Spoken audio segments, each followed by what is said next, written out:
Pusaka Luk 13 ini hanya mempunyai sogokan sisih ngajeng atau bagian depan saja. Pusaka ini juga yang dianggap sebagai keris pengageng atau keris yang berfungsi sebagai mengayomi pusaka-pusaka lainnya. Dapurnya begitu langka, literasi serta referensi tentang pusaka ini sangat minim sekali. Dan saya meyakini jenis pusaka seperti ini sudah masuk dalam almari para kolektor berkelas. Ia tersimpan rapat dan erat yang digunakan sebagai pengageng, piandel, dan agemannya. Begitu juga dengan kami. Pusaka ini menjadi salah satu dari 5 terbaik ageman saya pribadi. Karena memang kesempurnaan garapnya, kelangkaan dapurnya, dan angsar linuwihnya. Belum tentu kami bisa mendapatkan kualitas pusaka yang sama untuk kedepannya. Dan sebetulnya memang berat rasa hati untuk menampilkan pusaka ini. Namun demikian, perlu kami membabarnya secara lengkap, supaya panjenengan semuanya mendapatkan informasi, bahkan referensi, dan dapat menikmati keindahan pusaka ini, serta insya Allah memungkinkan untuk panjenengan miliki. Sengaja tidak saya sampaikan terkait dengan maharnya melalui video ini. Jika ingin memilikinya, silahkan japri saya. Mari kita berselancar melalui WA untuk berdiskusi dan bernegosiasi soal keikhlasan maharnya. Saya hanya ingin keseriusan dan ketulusan dan bahkan kemampuan dari panjenengan dalam mengalih rawat pusaka ini, supaya pusaka lebih mendapatkan martabat di tangan orang yang paling tepat. Penasaran dengan pusakanya? Mari kita paparkan secara lengkap. Busananya Branggah Langgam Yogyakarta.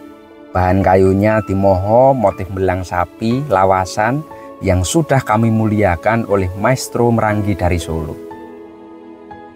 Sedangkan pendoknya selorok motif alas-alasan kemalu merah. Kemarin ada yang tanya tentang apa itu pendok kemalu. Pendok kemalu ialah pendok yang di bagian permukaannya diberikan warna sehingga nampak lebih indah dan ia juga sebagai identitas dari pemiliknya. Klasifikasi warna yang menentukan dan membedakan untuk stratanya. Jika warna kemalu merah hanya boleh dipakai untuk sang raja, pangeran, dan kerabat raja saja. Sedangkan warna hijau untuk panglima perang, penasehat, adipati, dan pejabat tinggi keraton. Untuk warna coklat itu digunakan sebagai pejabat menengah keraton. Sedangkan warna hitam untuk pejabat biasa dan diperuntukkan untuk seluruh rakyat. Mari kita buka untuk isinya. Pusaka Luk 13 Dapur Kantar Pamor Pedaringan Kebak Tangguh Mataram Sultan Agung.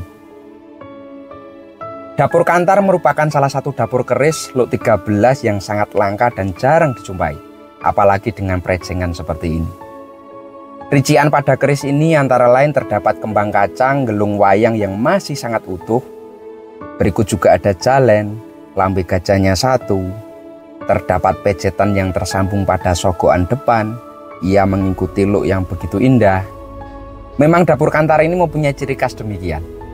Lalu terdapat tikel alis, dan di bagian belakang ada serawaian dan ripandan. Salah jika kita hanya mengetahui bahwa dapur Kantar hanya menggunakan sekar kacang pokok saja. Dalam buku Dapur Keris Jawa disebutkan bahwa dapur keris Kantar mempunyai rincian sekar kacang dalam bentuk khusus, yang artinya bentuk sekar kacang bisa tampil dalam bentuk pokok ataupun gelung wayang. Ia menyesuaikan permintaan pemiliknya dulu saat keris ini ditempa. Sedangkan pusaka ini tersemat pamor pedaringan kebak yang begitu indah. Pamor pedaringan kebak ini dilihat dari gambaran motifnya memang sangat mirip dengan pamor wus putah. Dilihat dari arti namanya pun juga memang ada kemiripan dan berkait. Wus putah yang artinya beras tumpah, sedangkan pedaringan kebak artinya peti beras yang penuh. Kata pedaringan artinya peti beras. Dulu tempat penyimpanan beras umumnya orang Jawa itu dalam sebuah peti besar yang terbuat dari kayu.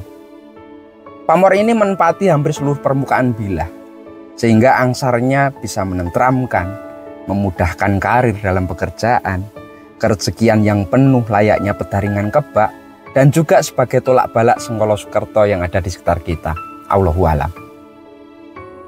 Masa yang paling dianggap paling mewakili kejayaan pembuatan keris khususnya di Pulau Jawa adalah masa Mataram pemerintahan Sultan Agung, yang dipimpin oleh raja yang bernama Prabu Anyokrokusumo Senopati ing Ngalogo. Zaman ini banyak beragam reformasi, tidak hanya penyempurnaan di bidang tosanaji saja, melainkan juga di bidang seni, budaya, dan penanggalan. Kala itu seluruh rakyat diberi kewajiban untuk mempunyai keris sebagai ageman dan piandel. Dan para empu pembuat keris diberi banyak kebebasan untuk berkreasi membuat mahakarya terbaiknya. Sehingga pasikutannya sangat beragam. Empu dapat menyempurnakan model keris era sebelumnya dan memadukannya dengan ciri khas dari Mataram Sultan Agung ini. Maka bisa disimpulkan bahwa zaman Mataram Sultan Agung memang menjadi surganya oleh para empu dalam membuat mahakarya yang penuh dengan nilai-nilai kehidupan yang begitu luhur dan bijaksana.